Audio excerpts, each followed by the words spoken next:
الرحيم الحمد لله رب العالمين والصلاة والسلام على أشرف الأنبياء والمرسلين سيدنا وحبيبنا وشفيعنا وقرة أعيننا محمد سيد الأولين والآخرين والمبعوث رحمة للعالمين وعلى آله الطيبين الطاهرين وعلى أصحابه الغر الميامين وعلى التابعين ومن تبعهم بإحسان إلى يوم الدين.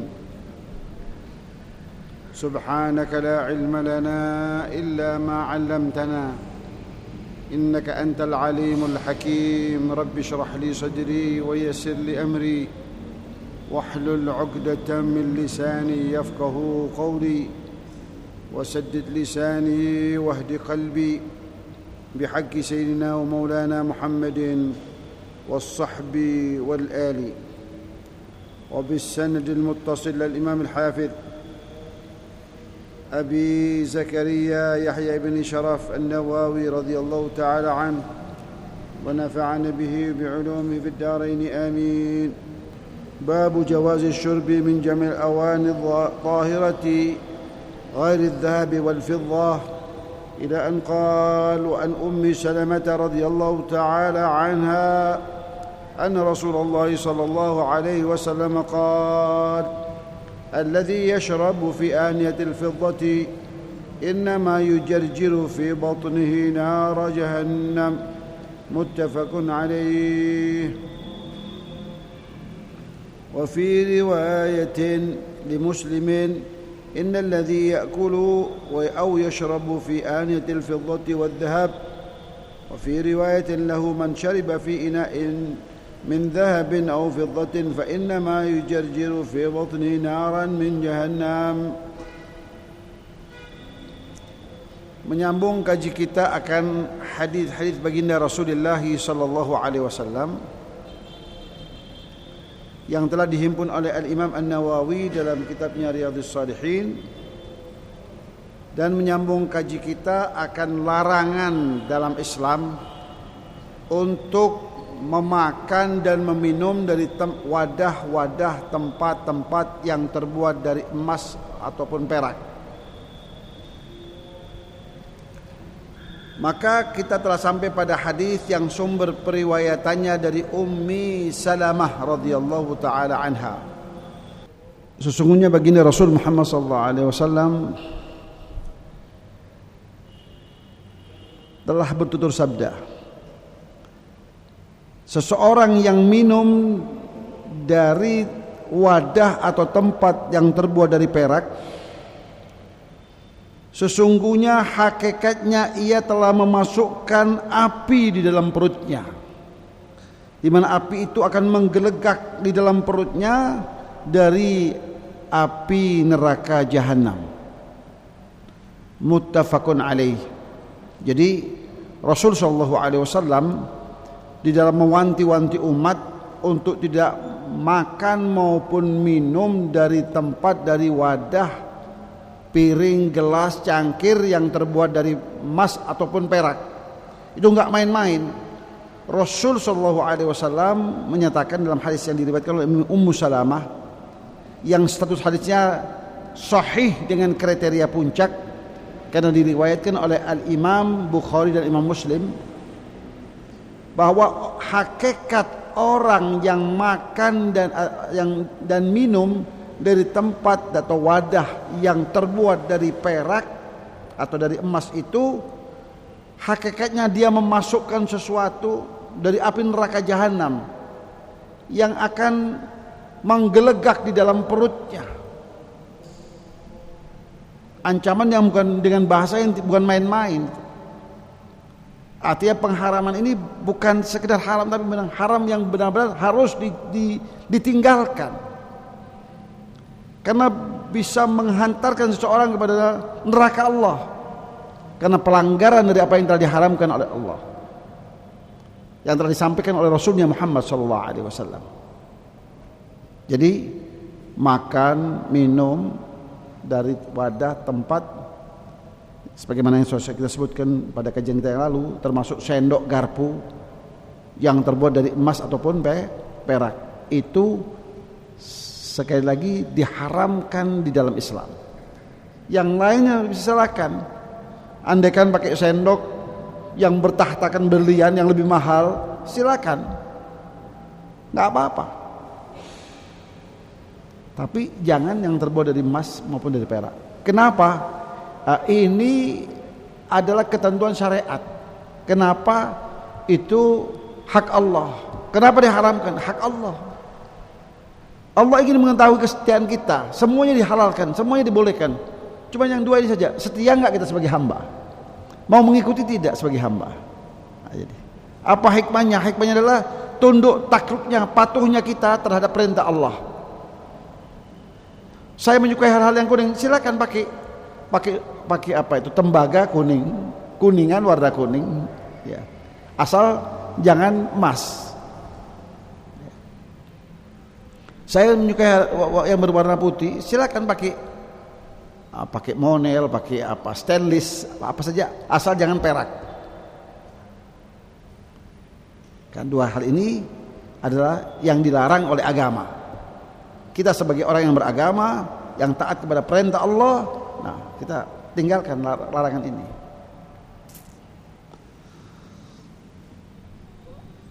Hadis ini sahih dengan kriteria puncak karena diriwayatkan oleh Al-Imam Bukhari dan Al-Imam Muslim. Kitabul Libas, bab istihbab ath-thawb al-abyad wa jawaz al-ahmar wal-akhdar wal-asfar wal-aswad wa jawazihi min qutnin wa kattanin wa sya'rin wa sufin wa ghairiha ila al-harir. Bab tentang pakaian. Ini ajaran agama kita, ini ajaran yang komprehensif, yang menyeluruh, sampai cara berpakaian pun itu ada tuntunannya.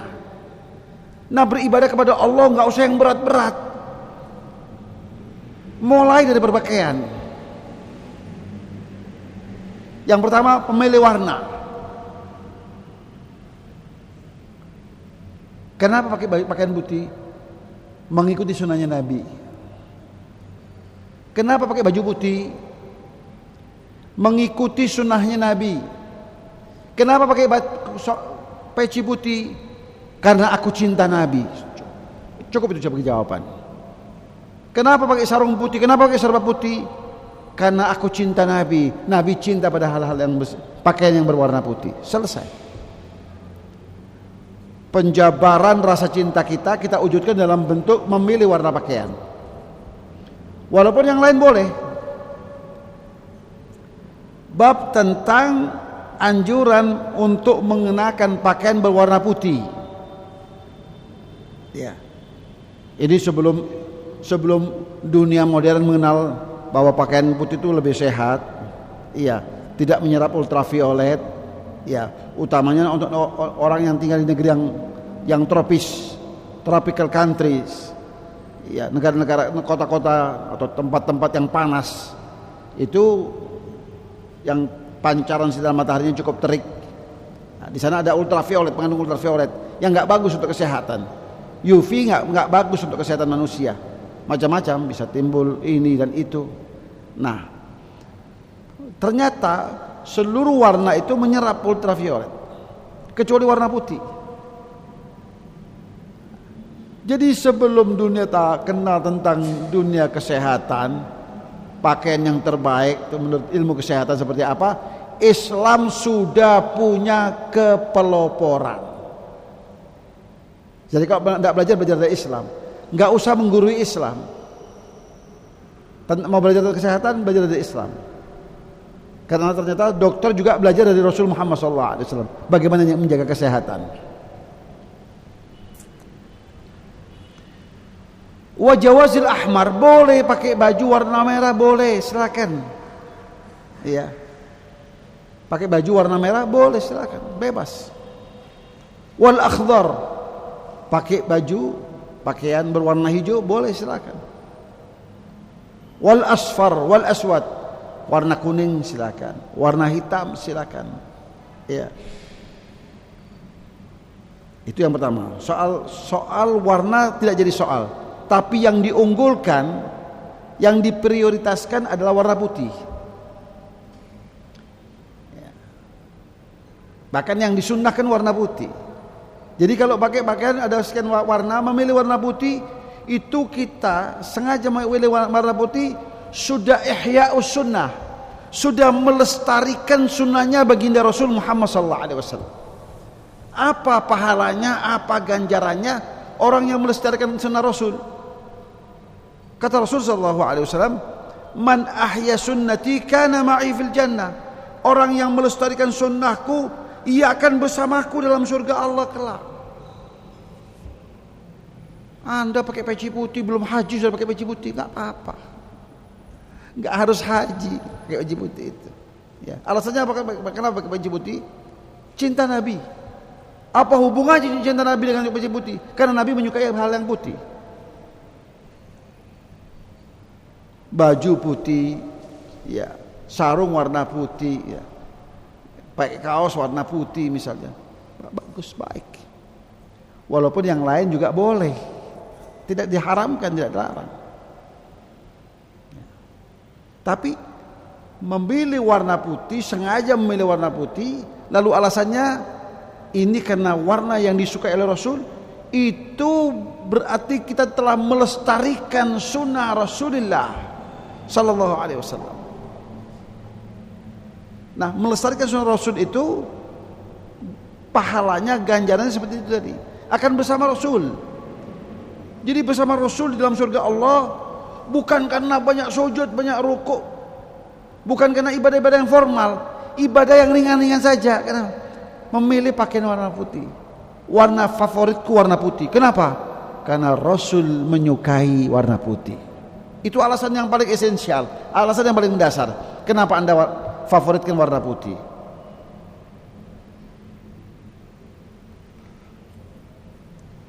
Wajawazihi min qutnin, boleh pakaian yang terbuat dari bahan katun.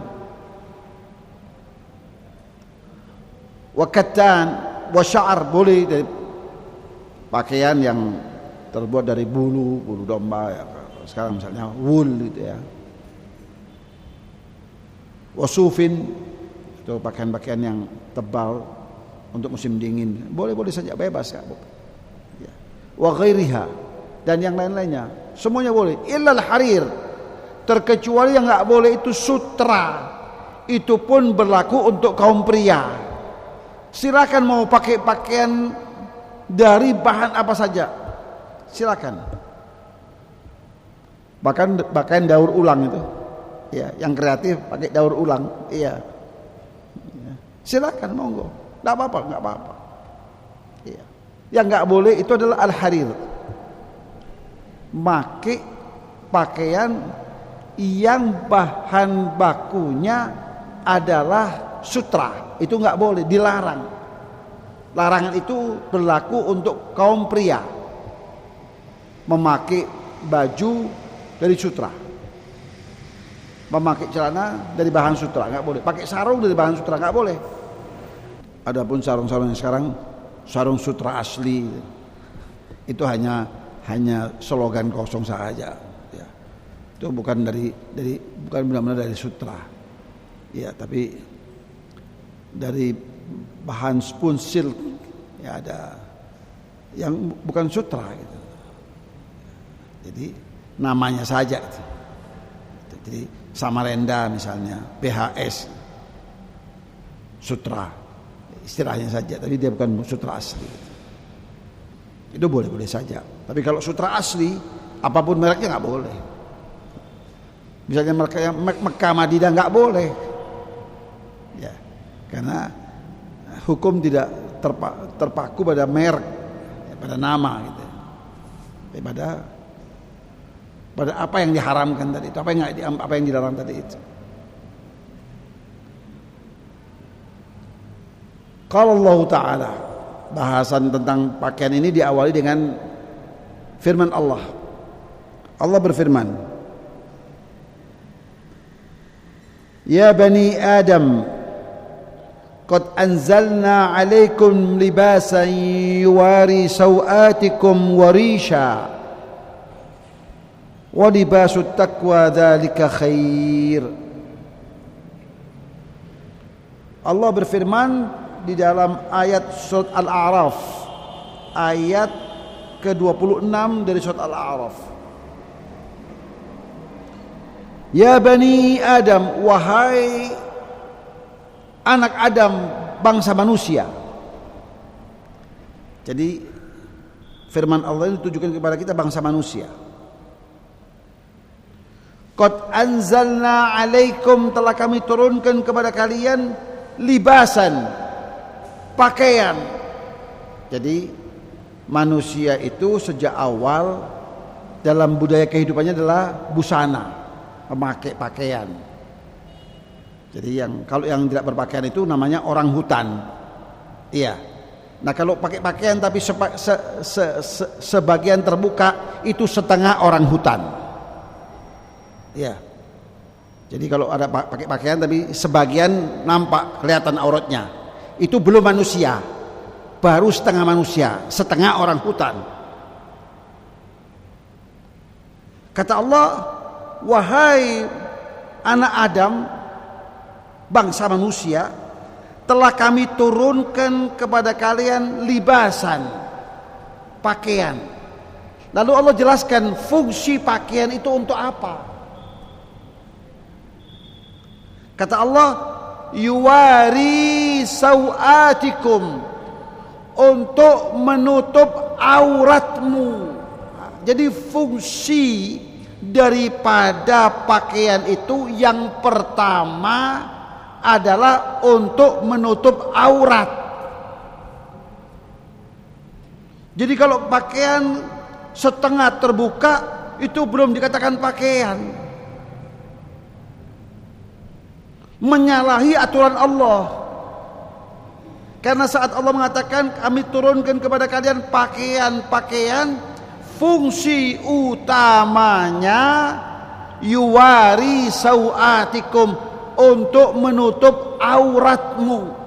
Jadi dalam perspektif Islam yang namanya pakaian itu pertama tujuannya untuk menutup aurat. Aurat laki-laki dari pusar sampai lutut, itu aurat laki-laki. Aurat perempuan seluruh tubuhnya terkecuali wajah dan kedua telapak tangannya.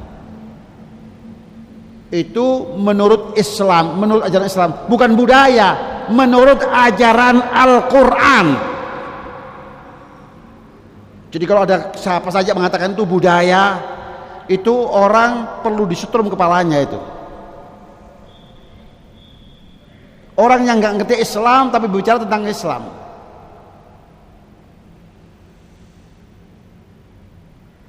Jadi fungsi pakaian itu yang pertama yuwari sawatikum, untuk menutup auratmu.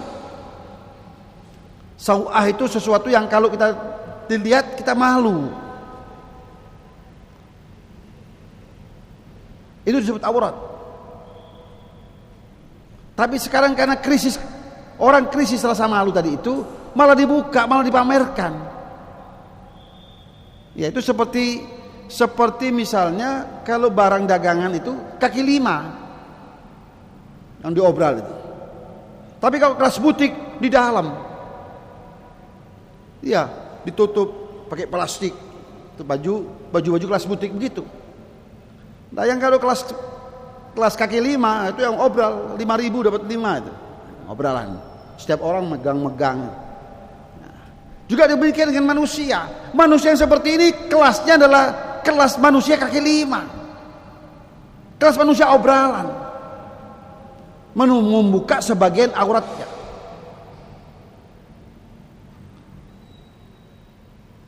Fungsi yang kedua baru warisha.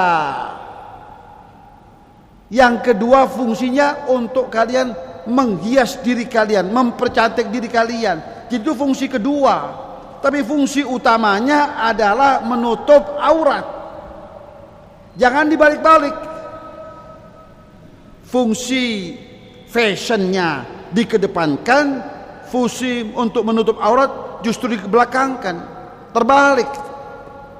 Yang pertama menutup aurat, yang kedua fashion, modern, mempercantik diri. Islam boleh saja. Tutup auratmu, tapi jangan kehilangan mode. Silakan.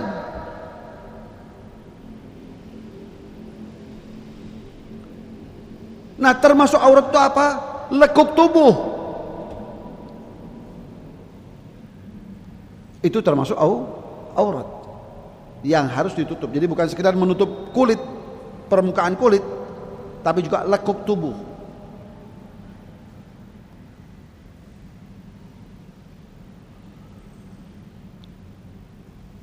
Itu fungsi pakaian. Kemudian Allah Subhanahu wa taala berfirman selanjutnya, walibasut taqwa dzalika khair. Namun semahal apa engkau kenakan pakaian itu,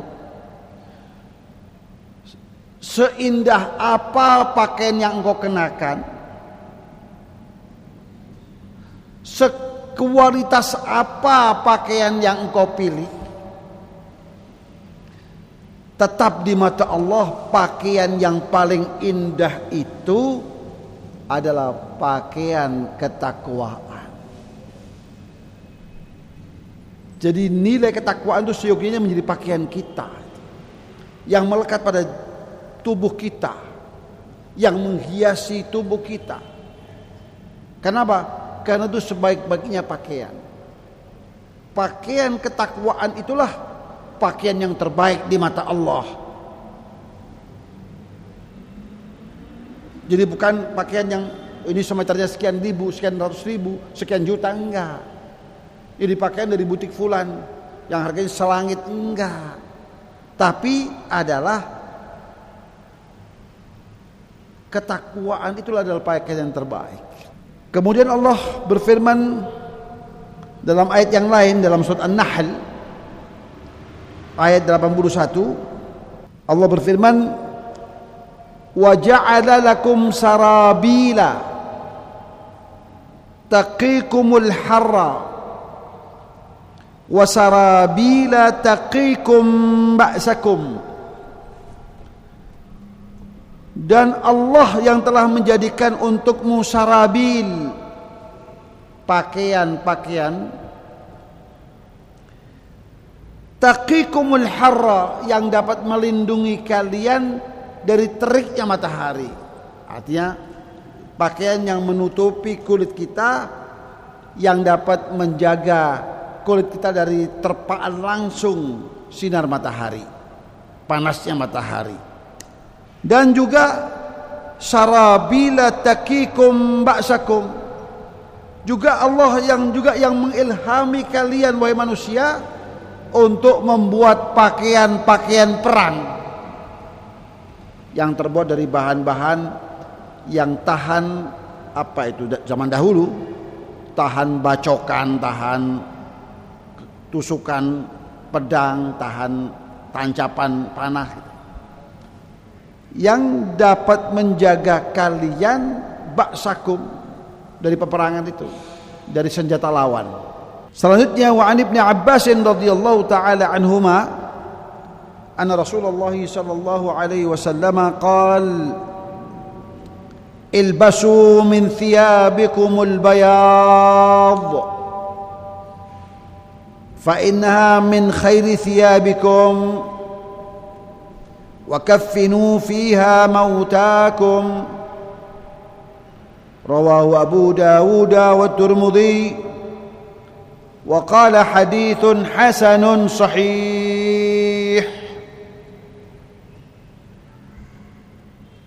Hadis yang pertama dari bab ini sumber periwayatannya dari Sayyidina Abdullah bin Abbas radhiyallahu taala anhuma, yaitu anak paman baginda Rasul Muhammad sallallahu alaihi wasallam, di mana Rasul sallallahu alaihi wasallam telah bertutur sabda, ilbasu min thiyabikum, pakailah dari pakaian-pakaian kalian itu al-bayadha, pakaian yang berbahan dasar kain berwarna putih.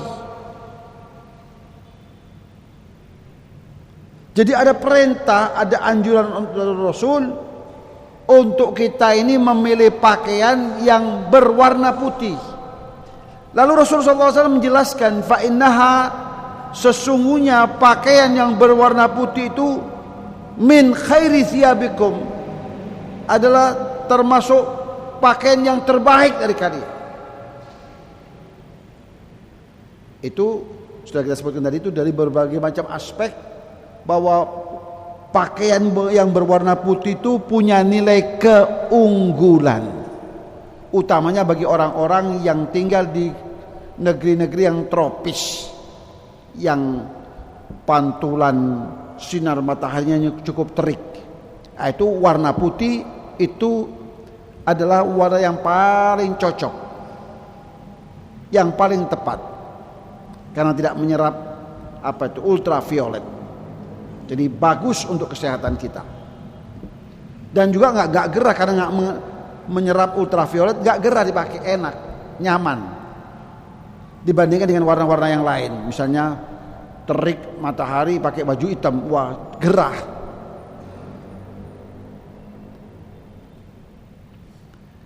Fa innaha min khairi thiyabikum, karena warna putih itu termasuk pakaian yang terbaik bagi kalian. Wa kaffinu fiha mautakum, dan hendaknya kalian memilih warna putih itu untuk kalian kenakan pada saudara-saudara kalian yang telah tiada, yaitu untuk kafan mereka. Jadi kafan berwarna putih itu sunnah, walaupun warna apa saja boleh. Yang penting menutup aurat daripada orang yang telah wafat tadi itu. Ya, boleh. Bagaimana Ustaz kalau ini karena yang meninggal ini bos batik? Bagaimana kalau kita pakai kafannya pakai batik? Silakan, monggo. Tapi itu khilafus sunnah. Itu bertolak belakang dengan nilai-nilai sunnah. Nah, yang sunnah apa? Yang sunnah putih.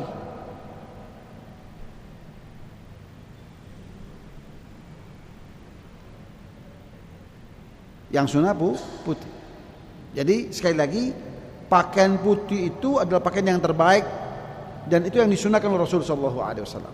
Jadi alasannya kenapa kita memilih pakaian putih, karena kita dalam rangka melestarikan sunnah Rasulullah SAW. Sebagai wujud cinta kita kepada Rasulullah SAW, kita pilih warna putih. Jadi mencintai Rasul nggak usah yang aneh-aneh, yang nyeleneh-nyeleneh.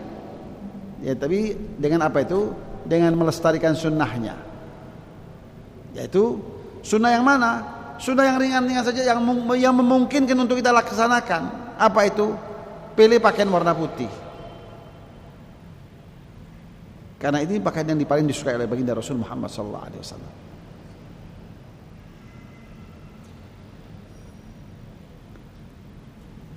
Dan itu kenakan sebagai kafan untuk mengafani mayit-mayit kalian. Hadis diriwayatkan oleh Imam Abu Dawud dan Imam Tirmidzi, dan Imam Tirmidzi mengatakan hadisnya hasanun sahih. Selanjutnya, wa an Samurah radhiyallahu taala anhu qala Rasulullah sallallahu alaihi wasallam, ilbasu al-bayadha fa innaha athhar wa atyab wa kaffinu fiha mautakum, rawahu an-Nasa'i wal Hakim wa qala hadithun sahih. Hadis yang sumber periwayatannya dari sahabat Rasulullah yang bernama Samurah,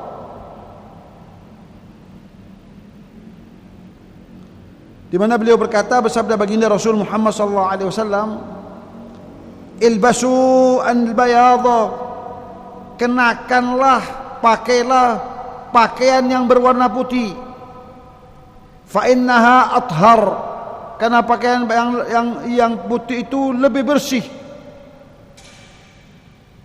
Kenapa lebih bersih? Karena kalau begitu kena kotoran sedikit aja sudah terlihat. maka kita akan menjaga kebersihan pakaian itu. Karena mudah untuk menjadi kotor. Jadi sedikit aja sudah kelihatan. Ya. Berbeda kalau warna abu-abu atau warna yang lain. Ya. Itu sampai berdaki pun masih apa itu? Masih terlihat bersih. Ya. Bahkan disebut ini warna tahan kotor. Ya. Sampai baunya dalam radius sekian sudah tercium, terendus baunya, masih dipakai saja. Nah. Berbeda dengan warna putih. Ya. Yang pakai pasti harus orang bersihan. Karena sedikit aja akan terlihat kotoran yang menempel pada pakaian itu. Maka disebut atyab, lebih bagus, lebih suci, lebih bersih. Wa atyab, karena dia tidak menyebabkan kita gerah. Jadi enggak merangsang keluarnya air keringat di tubuh kita. Maka dengan tidak keluarnya keringat di tubuh kita itu kita lebih nyaman. Ya, dan pakaian tidak cepat bau. Nah, itu di antara alasannya. Dan sekali lagi, hendaknya jadikanlah dia kafan untuk orang-orang yang mati daripada kalian. Jadi sekali lagi, kafan itu adalah sunnahnya berwarna putih. Hadis ini diriwayatkan oleh Imam Nasa'i serta Imam Hakim, dan Imam Hakim mengatakan hadisnya sahih.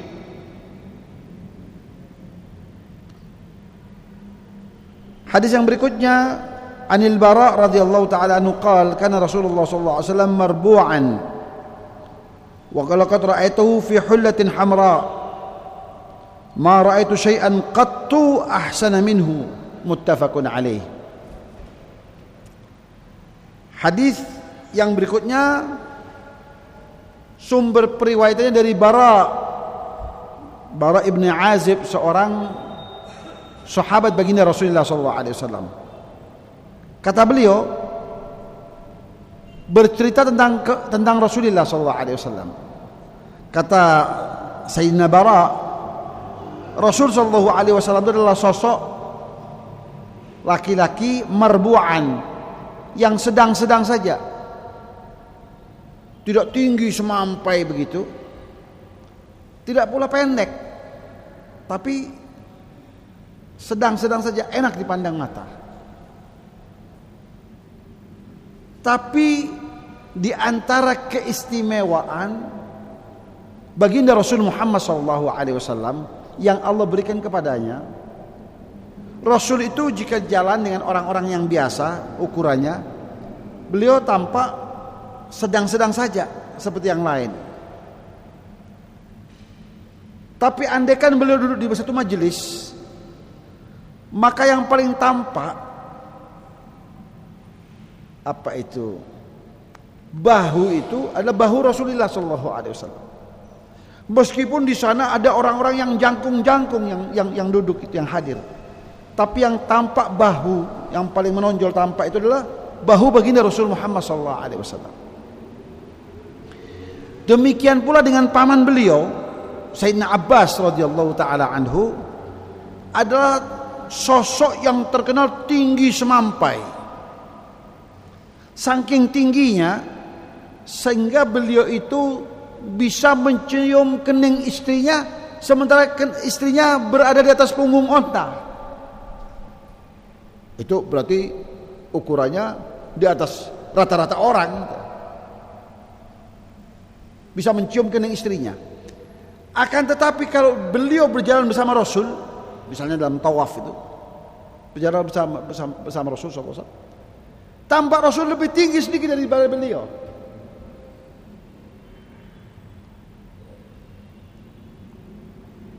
Akan tetapi kalau Rasul berjalan dengan orang-orang yang sedang-sedang saja tingginya, Rasul tidak tampak jangkung begitu sehingga perbedaannya mencolok. Enggak. Berbeda dengan Sayyidina Abbas, kalau sedang tawaf itu, beliau tampak yang paling tinggi, yang paling jangkung. Sementara Rasul tidak seperti itu. Kalau berjalan di kerumunan orang, ya beliau paling terlihat bahu beliau, tapi nggak tampak jangkung gitu. Bahkan kata Sayyidina Al-Bara' ibn Azib, kana marbu'an. Rasul itu sedang-sedang saja, tidak terlalu tinggi, nggak juga pendek. Lalu kata Sayyidina Bara' ibn Azib, walaqad ra'aitu, aku suatu ketika menyaksikan Rasul sallallahu alaihi wasallam itu fi hullatin hamra, mengenakan pakaian yang berwarna merah.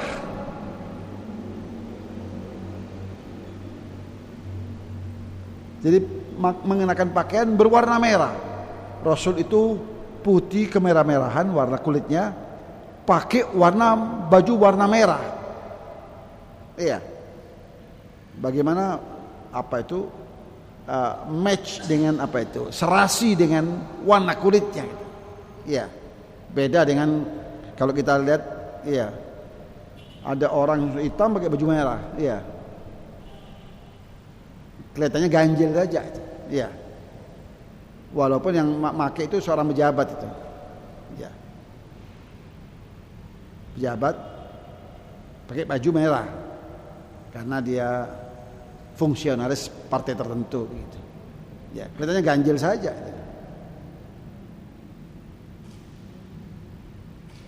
Nah, tidak demikian halnya dengan baginda Rasul Muhammad SAW. Kulit beliau itu putih, kemerah-merahan. Abyadu musyarraban bihumrah. Warnanya putih, kulit beliau itu kemerah-merahan. Mengenakan pakaian merah. Maka kata Bara' ibn Azib, walaqad ra'aitu fi hullatin hamra ma ra'aitu syai'an qattu ahsana minhu. Mata ini belum pernah melihat pemandangan yang lebih indah saat itu dari apa yang aku lihat dari Rasul sallallahu alaihi wasallam. Orangnya putih bersih, mengenakan pakaian merah, sungguh amat sangat indah. Enggak ada yang lebih indah daripada baginda Rasul Muhammad sallallahu alaihi wasallam. Itu tutur kata seorang sahabat yang bernama Bara' ibn Azib.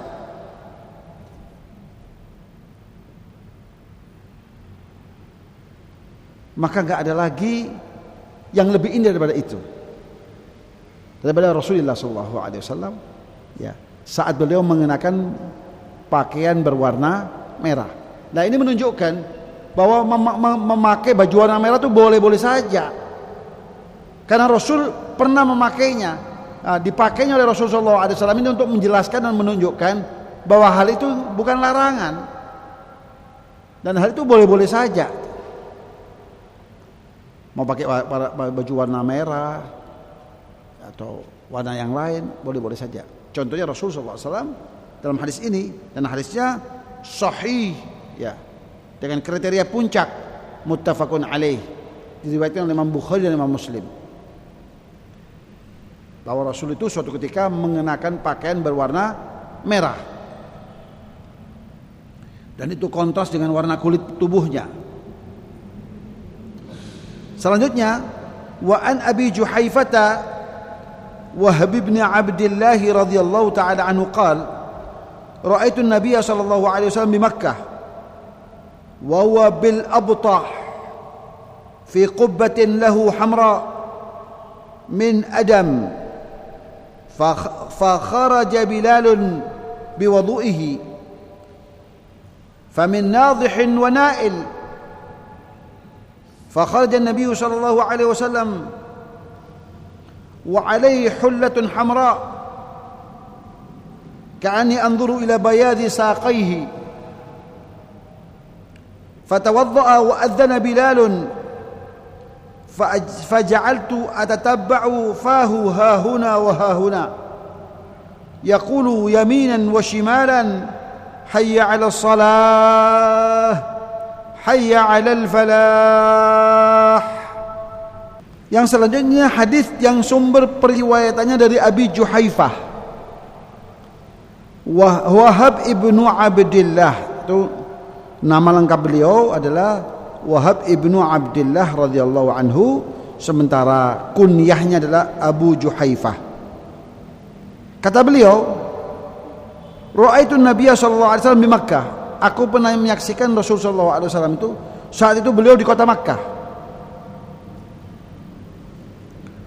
Wa huwa bil Abtah. Tepatnya beliau aku saksikan di satu kawasan yang namanya Abtah. Nama tempat di Makkah namanya Abtah. Fi qubbatin. Ya. Saat itu Rasul sallallahu alaihi wasallam di dalam kemah gitu. Di dalam kemah. Ya, ini saat melaksanakan Hajjatul Wada. Berada di kemah. Kemahnya itu berwarna merah. Fi qubbatin lahu hamra. Ya, kemah itu terbuat dari adam, dari kulit. Jadi tempat tinggal Rasulullah SAW itu ya saat itu beliau sedang melaksanakan ibadah haji. Ya. Terbuat di kemah apa tuh? Kemahnya terbuat dari kulit. Lalu fakharaja Bilalun biwadu'ihi. Lalu keluar Bilal dengan membawa apa tuh? Ceret gitu. Tempat air untuk wudunya Rasul sallallahu alaihi wasallam membawa. Nah, saat orang menyaksikan Rasul sallallahu alaihi wasallam itu tidak berwudu, maka orang kemudian berdesak-desakan ingin mengambil keberkahan dari sisa wudunya Nabi. Nabi wudu ini itu famin nadhihin wa na'il, yang mendapatkan air langsung dari air wudu, cipratan wudunya Nabi tadi itu, dia alhamdulillah karena dekat Nabi itu. Yang nggak dapat itu mengambil dari orang yang dapat. Jadi untuk ngalah berkat itu diusap. Jadi ada yang langsung mendapatkan air itu, ada yang nggak dapat ya mengambil dari orang yang dapat tadi itu. Tangannya lah yang diusap atau pakaiannya yang diusap. Famin nadhihin wa na'il. Jadi hadis ini juga menunjukkan betapa sahabat itu berjibaku untuk apa itu mendapatkan keberkahan Nabi. Jadi kalau ada orang sekarang anti berkah itu nggak pernah baca hadis. Paham ya? Ini famin nadhihin wa na'il. Saat itu mereka berjibaku berdesak-desakan untuk mendapatkan sisa wudunya Nabi. Maka yang nggak dapat mengusap orang yang dapat tadi. Fakharaja Nabi sallallahu alaihi wasallam. Wa alaihi, sementara saat Rasul aku saksikan itu beliau mengenakan pakaian hullatun hamra, pakai pakaian warna merah.